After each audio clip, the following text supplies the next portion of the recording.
Thank you for having me on. And this is a very necessary and important topic when we're talking about nonprofit for-profit integration and how generative and agenics AI impact that. So thank you for having me on, and let's get into this conversation. Exactly. Thank you. Dr. Lloyd, your career spans the U.S. Army, higher education, and nonprofit leadership. Mhm. Let's start by exploring how your background has shaped the way you lead and serve today. You've had an extraordinary journey from coming sergeant major in the U.S. Army to leading a nonprofit. How has military service shaped your approach to leadership in civilian life? So I'll tell you one of the toughest things for a senior military leader to do, or any military leader, is to transition into civilian life. Honestly, because in civilian life, things are subjective and they're optional, right? And so, although being in the military is a voluntary army, things are more structured, more regimented, more concrete in the military. There's an order that doesn't change a whole lot, right? And so we have consistent processes. Um, so that's one of the difficulties. How that has helped me as in the civilian sector, I take those same kinds of paradigms and try to integrate them into my nonprofit and my for-profit enterprises. For example, um, there are certain things that all entities have to have, right? You have to have a good HR, you have to have a good finance, you have to have a good infrastructure. And so I was very careful to make sure that I had the right people in the right place, um, and we had a good infrastructure. Secondly, many nonprofits, particularly when you ask them what their vision or their mission is, they don't have like your something quick.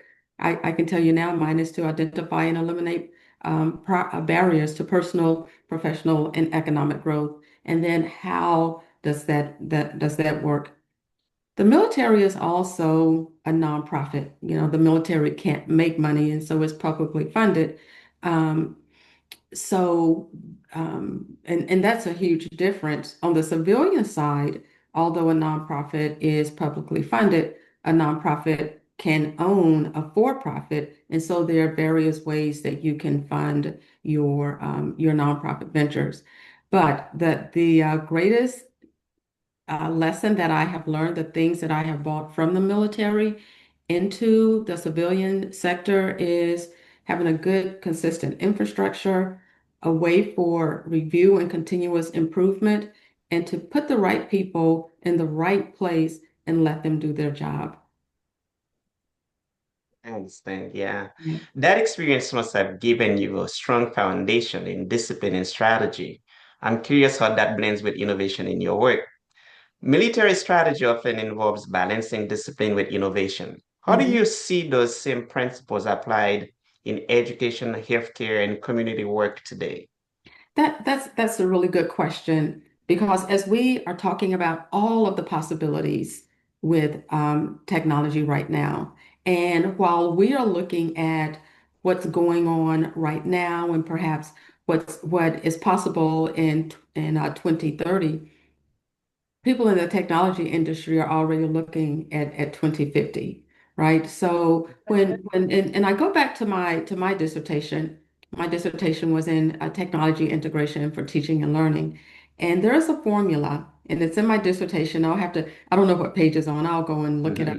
But it talks about how technology and innovation grows exponentially at this phenomenal number, the power grows exponentially every day. So there's no way to keep up with that. And so what does that mean for education, healthcare, and community work? I want to talk about healthcare. One technology that we don't hear a whole lot about right now is CRISPR. And if you're familiar with CRISPR technology, that's genome slicing. So I can take a cell, let's say an HIV or sickle cell that's impacted, right? I can splice that cell, replace it with a non-defective cell, and I can cure like these uncurable diseases. I can change eye color, I can change skin tone, I can and so you think about the possibilities of that in healthcare, the same with education. You know, when we think about and I want to hone in a little on education in the African American community, um, because that's our responsibility. I think now, as many educators in Black intellectual in the Black intellectual space are looking at Brown versus Board of Education. They're reviewing that and reimagining that. This is a prime time for us to take advantage of that and to decide how and what our young people will learn. And then how will that information be resourced to other communities that are interested in learning. And the same thing with community work.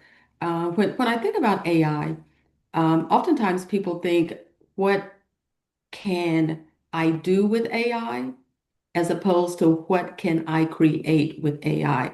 What kind of systems, what kind of platforms, what kind of um, um, what kind of personal assistants? I mean, you can actually create your own personal assistant. You can actually create your own bot. And so instead of being users, I think this is a time for us to be innovative and creative in terms of technology and AI and all the possibility that it holds. Yes, interesting. You've also worked deeply on the ethical side of leadership. Hmm. Let's touch on that for a moment. Yeah. You've overseen ethics and compliance investigations in academia. What lessons from that experience can inform today's digital world where ethical challenges in AI and technology are multiplying? That's a good question. So when we think about leadership, right? Leadership as an acronym in the military. Well, leadership didn't have in ethics, but ethics was at the core of what we did in the military. Any decision that we made, there was always this three-point litmus test. Is it moral? Is it ethical? And I can't remember the third one. Is it legal? Is it legal? Is it Right. ethical? Is it moral? And if any one of those tests were not present, then that was a decision that we had to rethink. That doesn't translate well into the civilian sector, right? Because legal can change depending on the interpretation of a word. Ethics then in the civilian sector becomes a tightrope walk, right? And you're walking this thin line of ethics. What's legal, and I mean, we're in an era where legality, even that is being questioned. And so, whether it's legal, whether it's ethical, whether it's moral, in the military, there are just certain things that we say this is not going to happen. Now, on the civilian side, particularly now, legal, moral, ethical, it's up in the air. So one of the things that I really think the civilian sector can do is look at their enterprise risk management systems. And so define what your core values are. Like, what do you stand for? Who do you want to be? Who are you now? And who do you want to be? And then align your ethics and your vision and your mission around who you want to be as an institution and as an entity. Right. As an extension to that question, the ethical challenges there exist in AI. What do you think of those challenges as far as ethics are concerned? Yeah. I think that we need to continue to explore what ethical AI means. right? One of the advantages of AI, and I'm going to refer to my research again. I want to say it was in 1909. DeBose talked about this time when the world would be connected, and right, and I think the connectivity of the world started happening in maybe the early 90s, definitely hit the school systems in maybe 1996. And so we are connected, and we have to define what ethics is. And where do we get our ethics from? Because what's ethical to one person and one entity may not be ethical and to another person and another entity. And so I think it is very important for us to define what is ethical. Is it ethical, for example, to have algorithms such that it is detrimental to the mental and physical well-being of young people, which is why I limit the amount of time that my grandson spends, with the device. Right. Um, is it ethical to have well-resourced areas in technology, well-resourced areas, and then others that don't even have access, right? Is it ethical to have Africa, for example, the continent with the largest number of young people under the age of 35, and there are AI and technology resource gaps. And so I think we need to define what we mean by ethics. And then once we have made that definitive declarative, then we need to work towards making sure that we are resourcing ethically. And so I guess in the bottom line, if I were to answer that question with like, what could we do right now? Resource, resource access to resources. And as long as some um, entities or some countries or some schools or some hospitals or some communities have access to the resources, and not only the AI resources, but the information resources, and some communities don't, then I think that is where we need to start in terms of ethics. Interesting. Building on your leadership experience, you've Mhm, also transformed educational spaces and championed equity. Let's dive into how technology fits into that work. As mhm. a turnaround principal at an alternative high school, you worked with students facing challenges. How do you see digital tools and AI helping or potentially harming underserved students?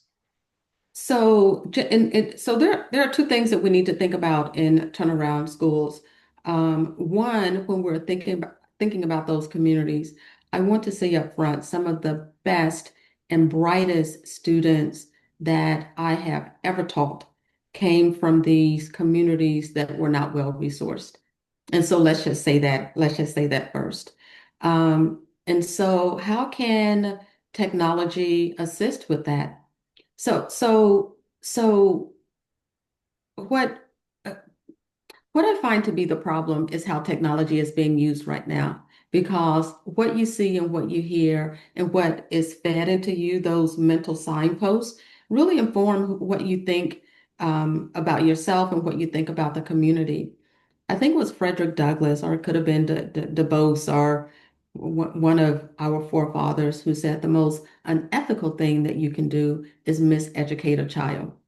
And so, one of the things that we can start doing with our technology when it comes to these overburdened communities is putting a different picture before them, right? And we have the ability to do that with Agenics. I've actually created what I would call a vision of a God, and she looks a whole lot like me.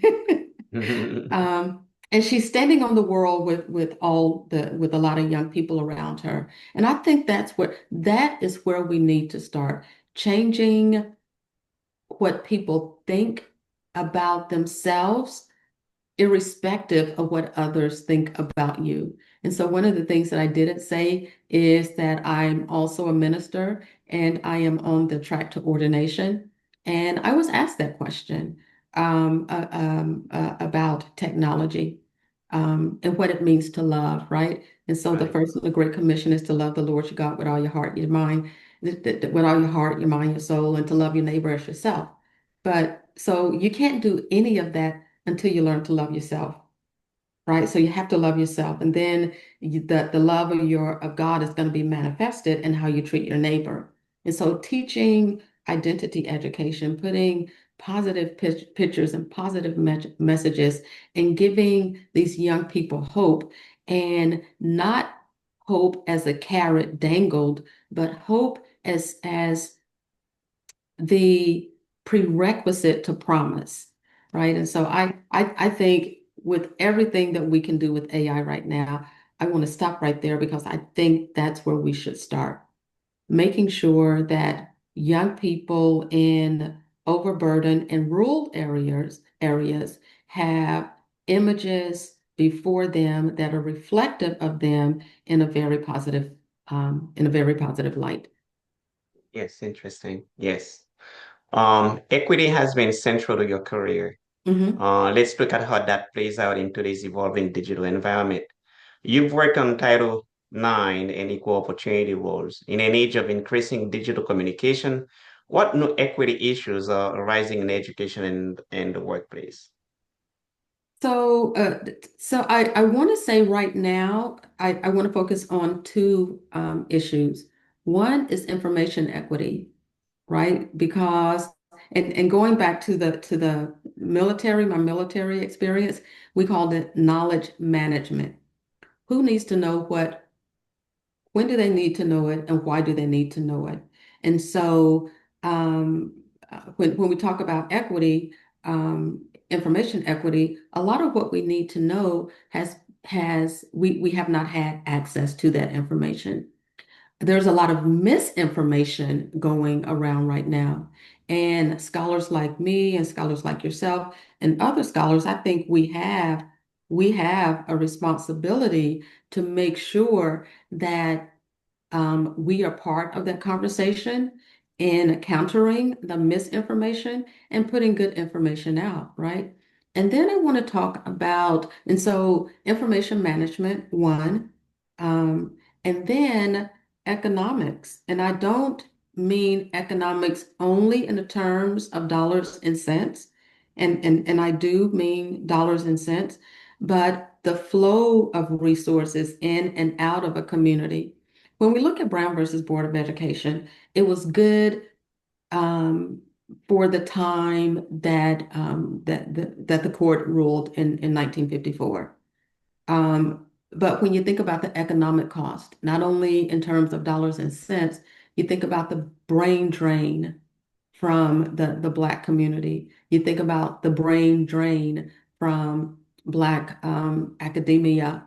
You think about economic loss for principals and teachers and professionals who had jobs and were part of the Black middle class who suddenly were unemployed and had to do other things. And so thinking about the economy, the information economy, who is getting the information, right? And how are those,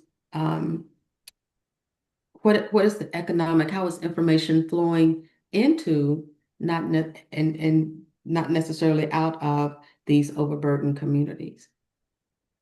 Good. You've also worked as an academic and financial auditor, which gives you a unique view on systems and accountability. With your experience as an academic and financial auditor, how do you think technology can improve transparency and accountability in both education and nonprofit organizations? And so that goes back to some of the things that should happen. Most of our entities in academia are public entities. That means that they are receiving federal and state funding, and they serve as nonprofits. And in the state of New Jersey, I think we may have maybe one or two private schools. But if you are a public school or if you're a private school and you are receiving federal and state fundings, you have a responsibility for transparency. Um, but then we also have to couple that with information management. What is necessary for the public to know, and how can we get that out?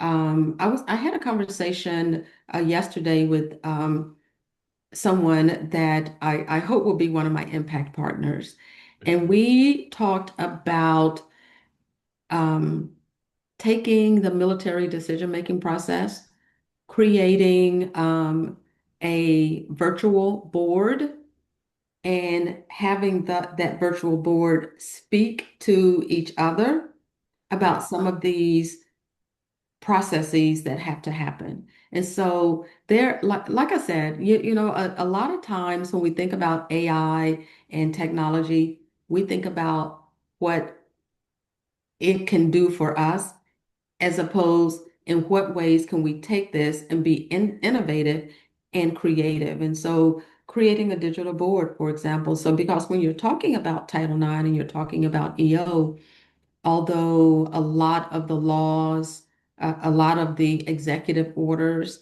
have been reversed, Title IX has gone nowhere. Title VII has gone nowhere. Title VI, Title IV has gone nowhere. Title IX, I mean that's part of the Civil Rights Act, but those statutes um, are still in place, and so is there a way to build your own GPT? Is there a way to build a small language model that's specific to your needs and the needs of your institution, and make sure that when you are making decisions, that you are running these scenarios to come up with possible courses of action. So, yeah.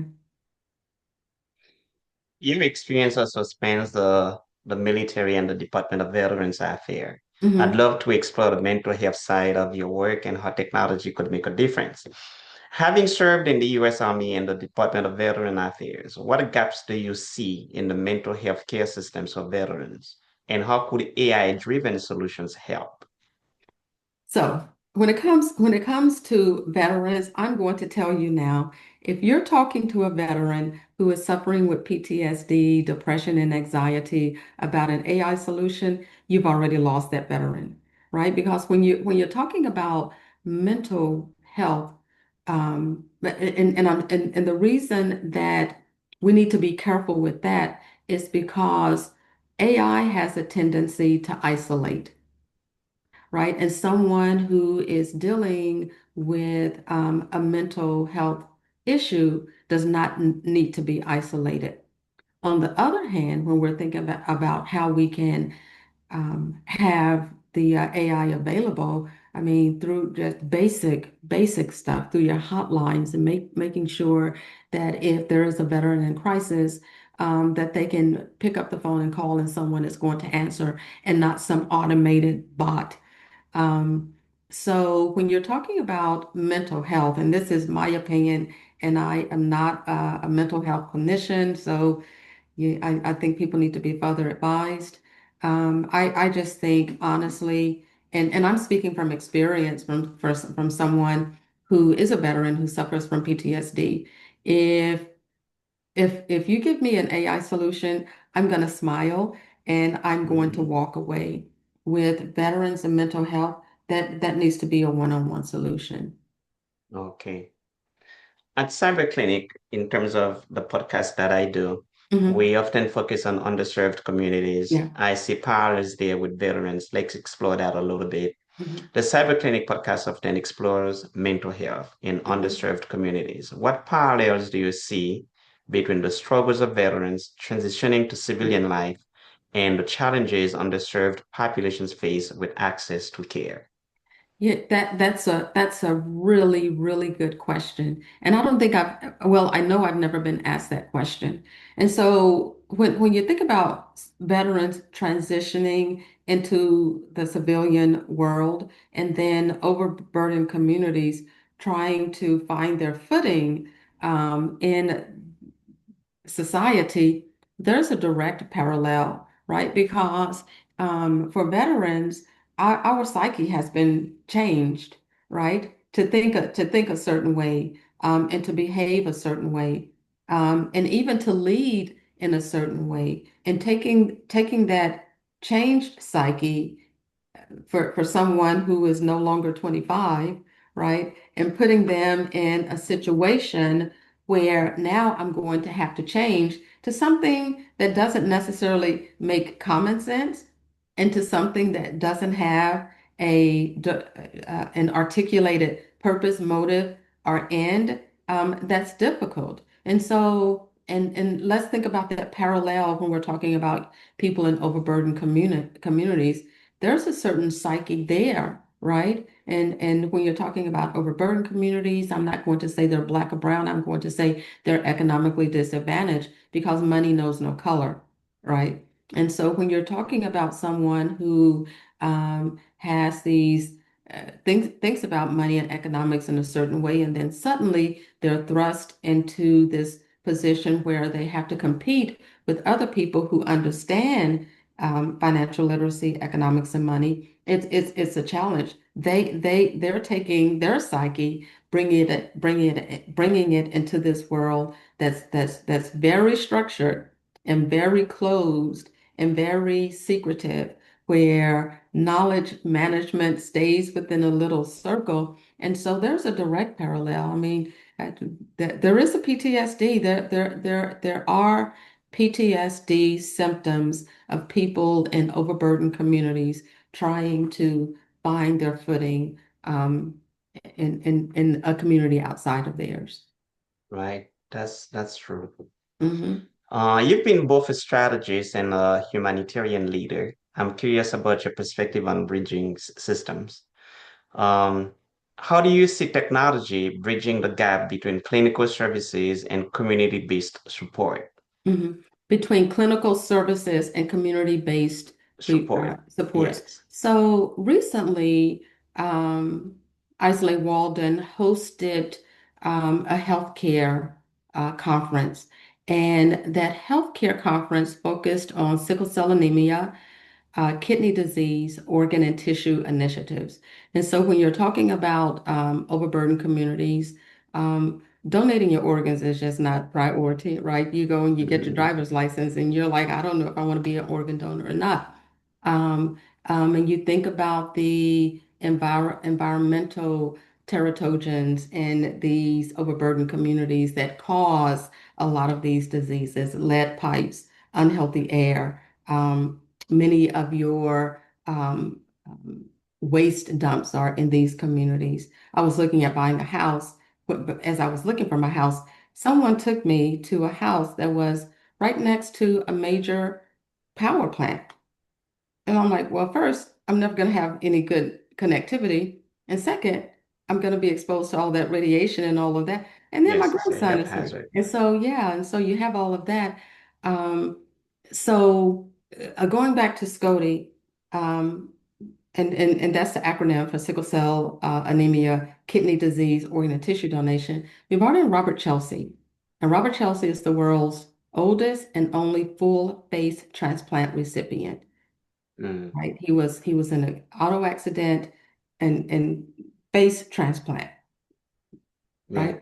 And so thinking about all of the technologies that made that possible, that was a DoD, Department of Defense, VA funded um, procedure. So a lot of what we are learning now about how to treat burn victims, how to treat wounded warriors, how to treat um, transplant recipients and organ donors, we're learning from Robert Chelsea. And so, we talked about CRISPR earlier. Right now, where we are, there is nothing that we can't do in right. terms of bridging those gaps between healthcare, between community needs and the capabilities within healthcare. It's just a matter of ethics. Who makes the decision about who gets access to the care, right? And I also want to say at this point that I'm really concerned about the proposed cuts to Medicaid, Medicare, because Roberts um, and people like Robert, their only source of insurance is Medicare and Medicaid. And if those funds are cut, then what do they do? How do they continue treatment? And Yeah, so that's critical. just making sure that whoever's making those decisions, that they are making decisions that are inclusive of the communities who may not necessarily have the economic means to get to the treatment. Okay. Let's talk about the work you're leading right now with the iSlay Walden Education Yeah, Alliance yeah. and how you're using technology to expand the impact. Hmm. As the founder and CEO of iSlay Walden Education Alliance, how do you use enterprise integration and technology to expand your nonprofit's impact? Hmm. And so when I talk about enterprise integration, what I mean by that is nonprofit for-profit integration. And so when people ask me, how do I go about identifying and eliminating barriers to personal and professional and economic growth? I was like, I do everything. I do exactly what Jesus did the way that Jesus did it, right? And so for on the nonprofit side, I have 12 universal humanitarian areas and an interfaith component, and I have 12 impact partners. And you can go on the website. I won't tell you what those 12 are because I always forget one or two or I stumble over them. But I want to say I thought it was important to have the interfaith component because whether and we keep saying separation of church and state and all of that kind of thing, there's no such thing because faith impacts policy, Okay. period. Yeah. And so the interfaith arm is very necessary because we examine policy through the lens of the Jewish tradition, the Christian tradition, and the Islamic tradition. And those are the Abrahamic faiths. And so, what do our traditions from our different worship experiences, what do our traditions say about the public policy that we are dealing with right now? So that's the nonprofit. So Jesus was also he was creative, right? And so I am into the podcasting, film, and entertainment industry. And we just applied for a grant to do some work in that industry that speaks to the ecosystem of our uh, nonprofit. And so that way our programs are funded. And he was also a carpenter, or his daddy was a carpenter. Somebody in this family was a carpenter. And so we have a real estate and workforce development. Um, we're not doing anything. We have a plan for our real estate and workforce development. And again, that's going to the funding that um, the revenue that we earn from each of our for-profits will go to fund our nonprofits. And he taught people to fish. He didn't say go and give people fish. He only did that once, right? Go and Mhm. get a fish. He said go and be fishers. And so in order to be a fisher, you have to learn how to fish. And so we do the workforce development. And I'm really excited about that because teaching young people, right? Teaching young people entrepreneurship, teaching them academia, if that's the route that they want to go, teaching them vocational skills, just giving them options for career choices. So when I say integration, that's what I mean. Now, how does AI fund that? Or how does AI inform that? So I have young people in 3 different countries, South America, on the continent of Africa, and then here in America. And we are in the early stages of building our AI board. Well, we're building our own GPT with task specific roles. And then once we have those, and we are going to inform that GPT, it's going to be a small language model. And then we're going to make them start speaking to each other so that when we are making decisions, we can key in a certain prompt and the AI will give us all of that. And so that's what I mean by creating, like instead of what can technology do for us, like what can we create? Because when you're talking about AI, I don't care what you say. There's no such thing. Intelligence is not artificial. That computer is only going to be as good as the person sitting on the other end coding and programming. So, yeah. Yeah. My next question here for you. Many nonprofits struggle to adopt technology because of funding or expertise gaps. What advice would you give leaders trying to integrate cybersecurity and digital transformation into their organizations? So I'm actually going to be launching a class specific for nonprofits. There are so many free platforms available for learning. There's free LinkedIn learning, there's free Microsoft learning, but more, and I want to say this, Robert Smith, and you know Robert Smith is the CEO, president of Vista. He has a free course and I haven't looked at it yet, but um, you can go on and learn his processes absolutely free. And so, what I would say to nonprofit leaders, one is look at all of the free technologies and the free training and the reduced cost that's available to you. And as the executive director, have a vision, a mission, an exit, and a sustainability plan. So, and keep young people around you. Keep young people around you. My board consists of people mostly between the ages of 40 and under. And I tell them that I'm giving this 7 good years. 3 of those years, I'm going to be like really hands-on. 2 of those years, I'm going to be a little less hands-on. That last year, you may or may not find me because in nonprofit work, it cannot be about you, right? And so, whether it's nonprofit or for-profit, if you don't have young people around you or someone to carry on your vision when you are no longer here, your vision dies with you. Right. I look at Beyonce and what she's doing with Blue Ivy and Rumi, right? And Okay. so if Beyonce never does another concert in her life, we know that Blue Ivy has it, right? And so we have to be smart like that. We Right. do as nonprofit leaders. Right. Invest in the new generation. Correct. Yeah. How do you see nonprofits like yours addressing not just educational inequity, but also the digital divide in communities?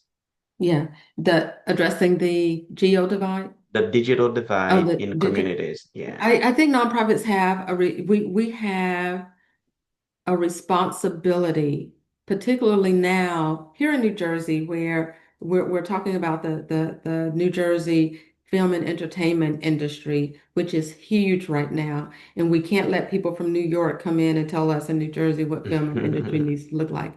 We need to tap into that. Look at what's going on in Atlanta. One of my girlfriends just left Invest Best, where you had thousands of people, two young men from Earn Your Leisure decided, hey, we're gonna bring some folks together. We're gonna bring people like Magic Johnson and all of these people, and you had innovators and you had entrepreneurs and you had like millions of people there. And my girlfriend Tracy Smith from Tracy Bryant from Tracy Bryant Enterprises and Balsner's Inc. and this and that. And she was there. And so we have to not wait for this technology innovation bubble to like stop. We have to be in the middle of it. We have to be creative. We have to look for new ways of doing things.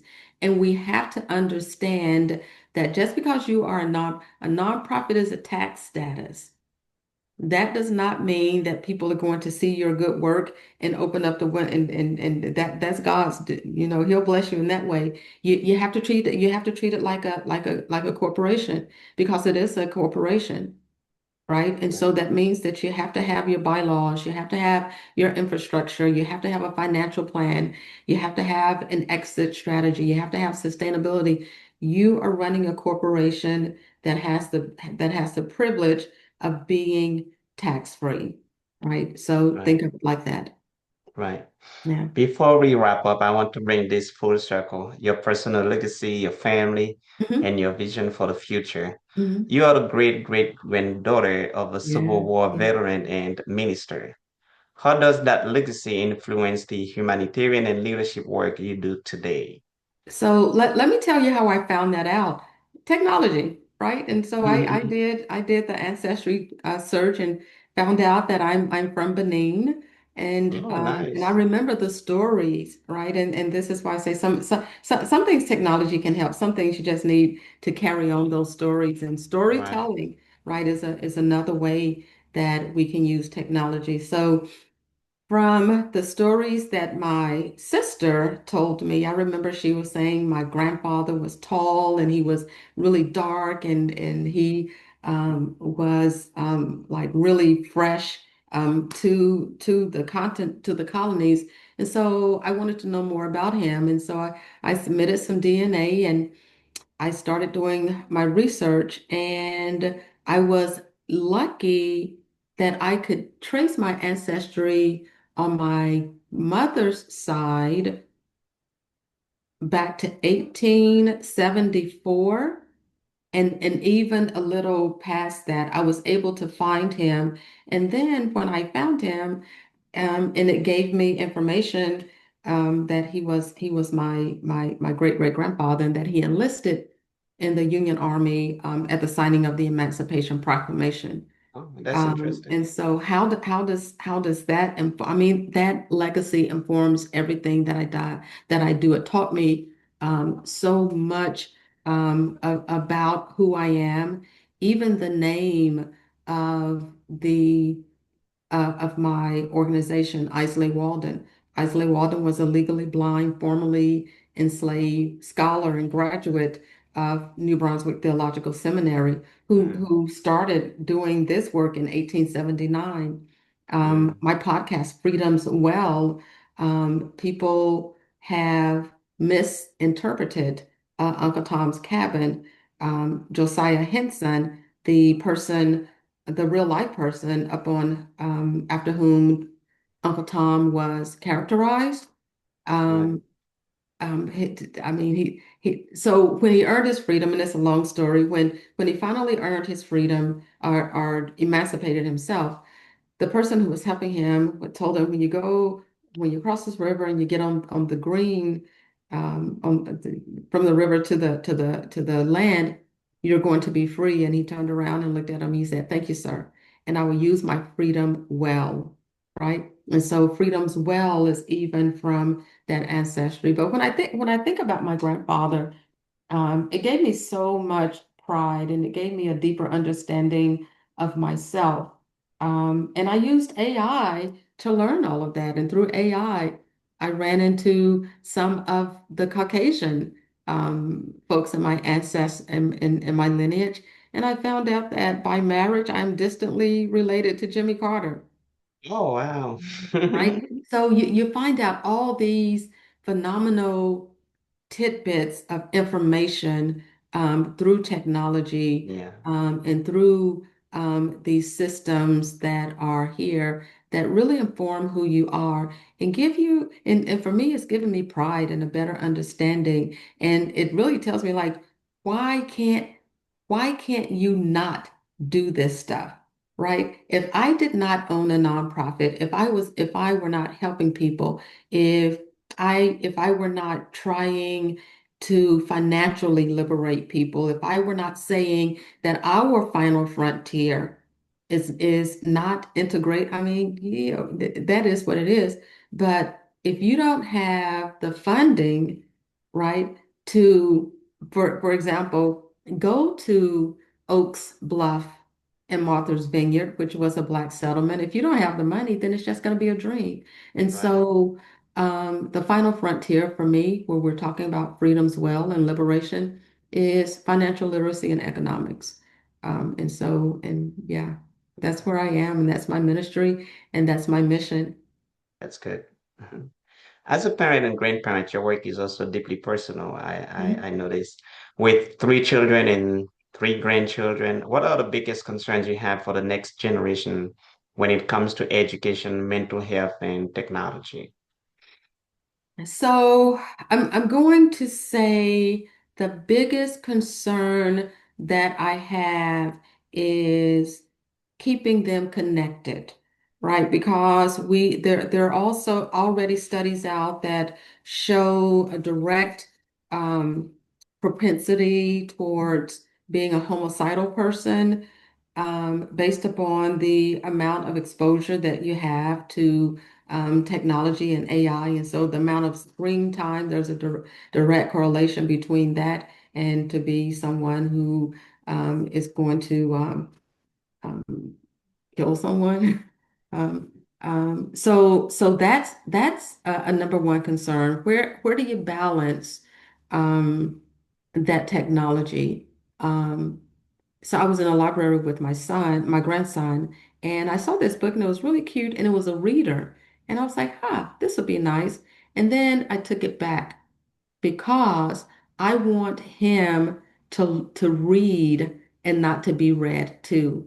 So I'm like, nope, we're going to get some of these readers, and this is good technology, but that technology is not giving you the skills that you need as a human being.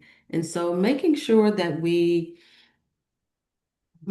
concern is making sure that we don't try to replace the human capacity with technology. Other than that, I am so hopeful because these young people right now, there's the only limit to what you can do is what you think and what you believe and what you put your hands to do. Right now is wide open. That's correct. Yeah. Yes.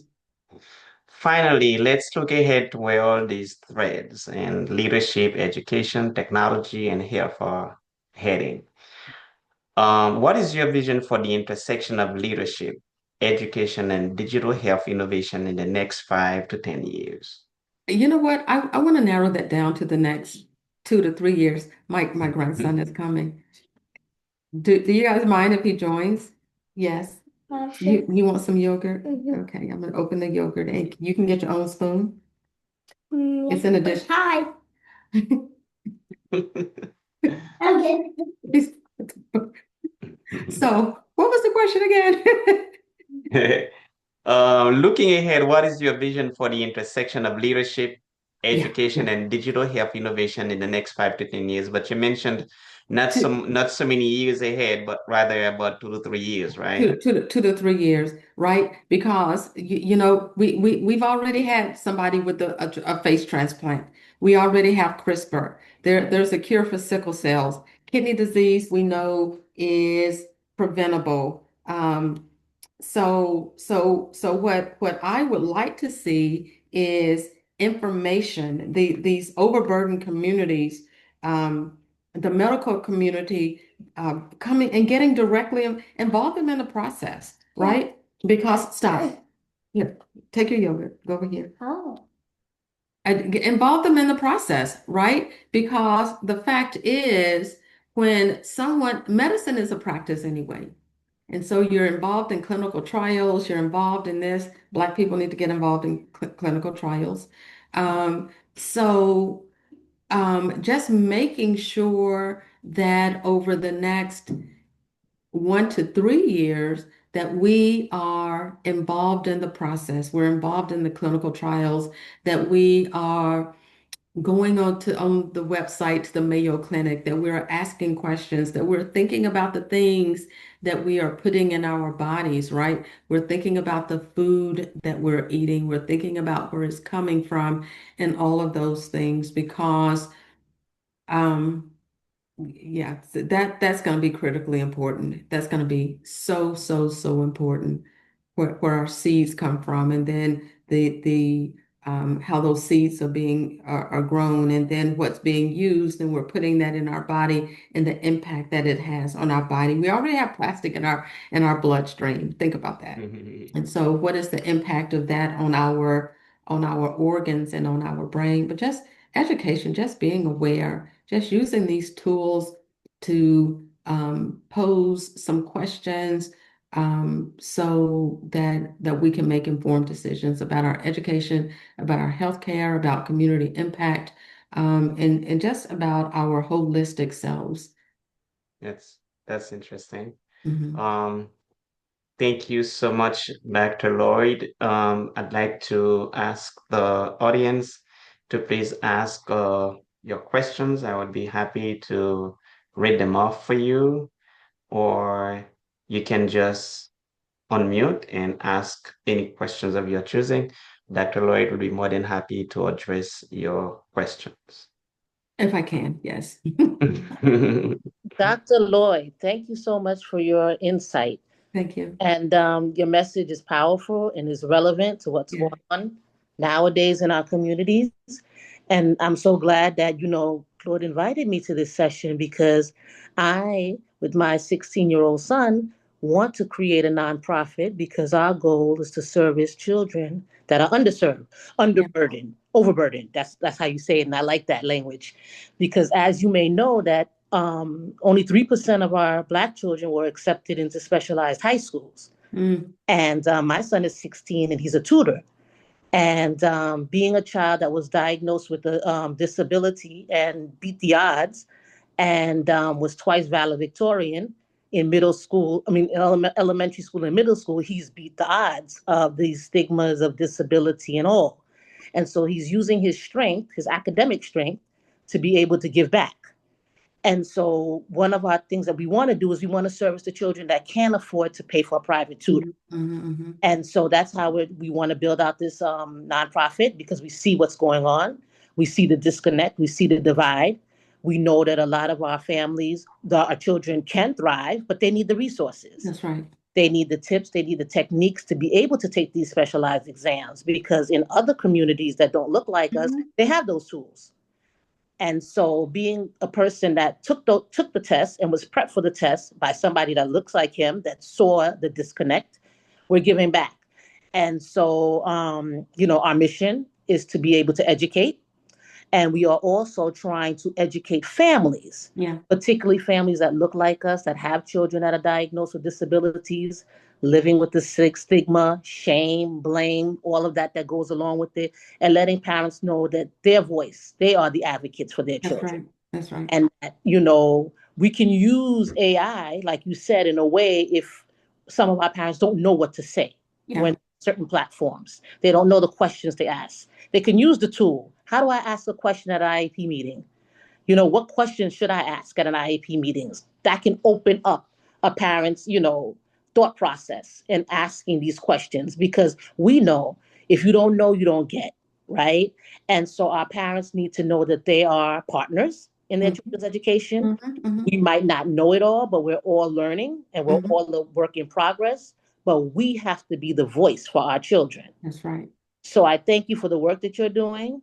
I thank you, Claude, for inviting me to this session because it's very powerful and it's going to help me with my next steps with my son. Because just like you said, we have to keep the young people involved in this, Mm-hmm. And so he's young.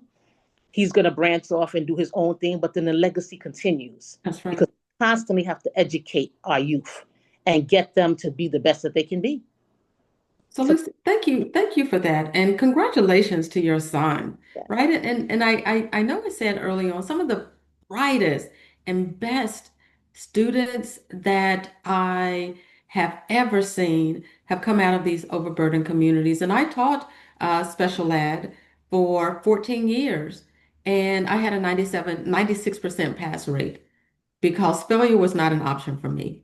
Mhm. Um, so you know what? I would love for us to stay connected because one of the things that I would like to do, and one of the things that I have a vision for, is to have teens who are tutoring and have them get paid for it, right? So Mhm. think about a nonprofit, and I know he has a mother And I don't know if his tutoring is, if he's charging for it or whatever. But even if he isn't charging, this is what I mean by nonprofits, which most of the community-based nonprofits are run by Black women, and Mhm. we're doing all this phenomenal work, and we're not getting funded for it. There are so many grants. I would love to help him grant write and even have him thinking about AI, have his own virtual class where people are paying, or someone is paying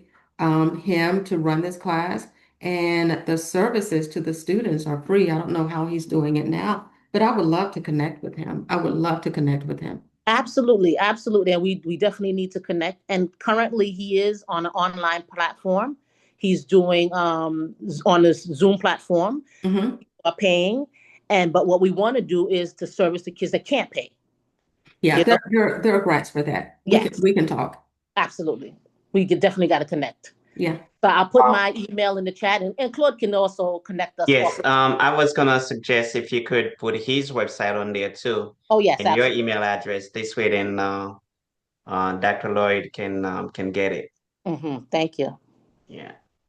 And Lucy, and you're talking about legacy and entrepreneurship and economic. And so you have this 16-year old who's built this online platform, and he's already earning his or have an income. And so I hope you're teaching him financial literacy and investment and all that kind of stuff. Oh yes, oh yes, Yeah, that's part of the deal. That's part yeah, of the legacy. yeah, Build, like I tell him, save some, give some away, and keep some. You know, yeah, and so we're starting that because I just wanted him to have an idea on how money works. It's a yeah, tool, and for him to be able to manage it and use it, and to save it, and to also tithe, right? And yeah, give back to the community. So all of that is encompassed. And his father's on the line as well, who's a very good at saving money. and so and so, you So know, if Financial you're literacy. yeah. I'm going to say this, and so financial literacy, and I'm putting my website, my email address here. If the only thing you're doing is saving and not investing and not buying stocks, then the bank is making a whole lot of money, but you're not. So think about that too. But yeah, Oh, absolutely, absolutely, absolutely. We know we only make like 1 cent on whatever we put in the bank. right. We're talking about high savings. He has an IUL, Index Universal Life. I set Yeah, up an IUL for him. So we're on our way, yeah, because the thing about it is we need to have this legacy, that's right. We can't just be working for today. We have to continue generational wealth. Hmm. And so he's the entrepreneur that I always envisioned to be. So if not me, my kids, right? So this is what we're doing, and I'd love to collaborate and continue the conversation. Let's do that. Let's do it. Absolutely. Thank you. See, she put down her email there, so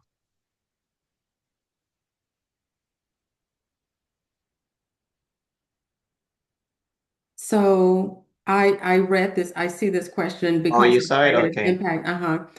Why are you encouraging Black people to be involved in clinical trials, and how would you suggest people do that? Really good question. And so I'm going to say this because I feel safe saying it in this forum.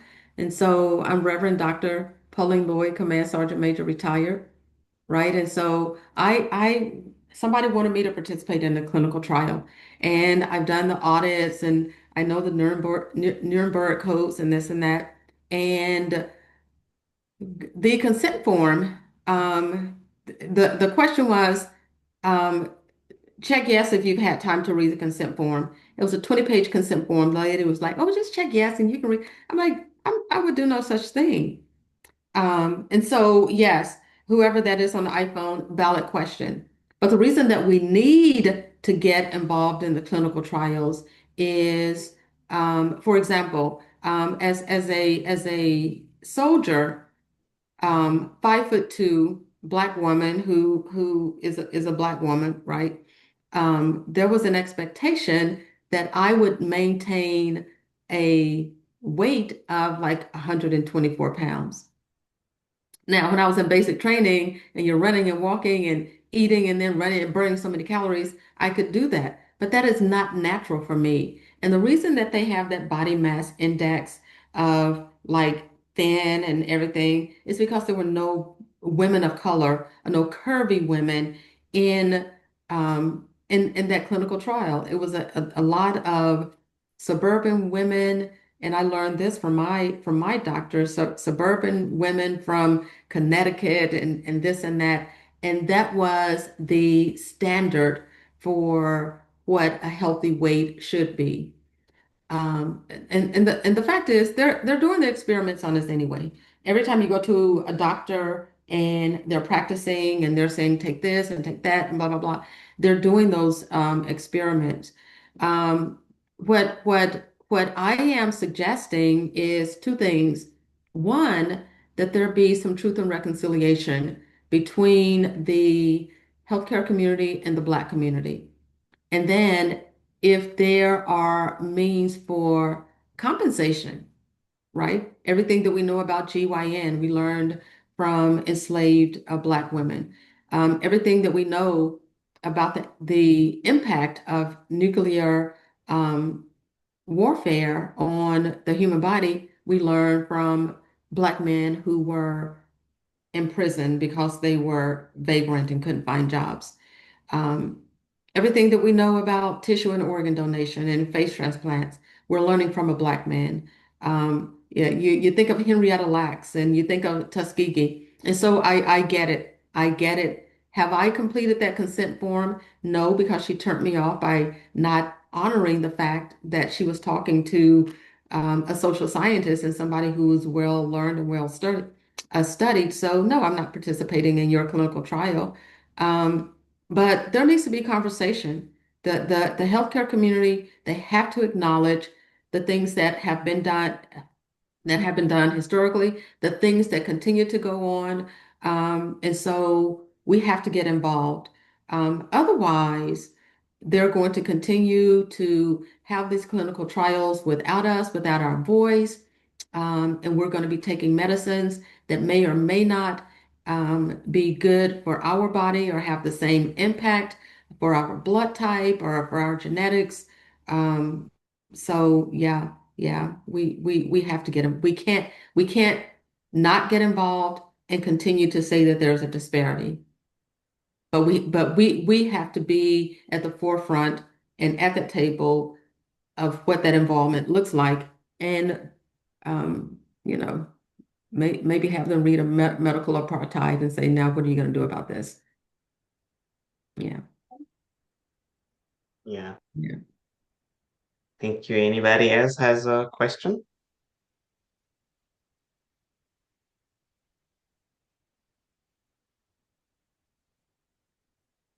Comment questions will do.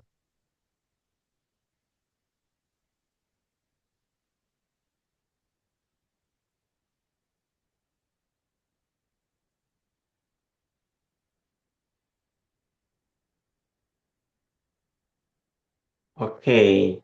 Dr. Lloyd, thank you for sharing your time, your insight, and your incredible journey with us today. Your work exemplifies what leadership looks like when it's grounded in service, resilience, and compassion. And your vision shows how technology can be used to uplift rather than divide our communities, from bridging gaps in mental health care for veterans to transforming education and empowering underserved communities. Your message today has been both timely and deeply inspiring.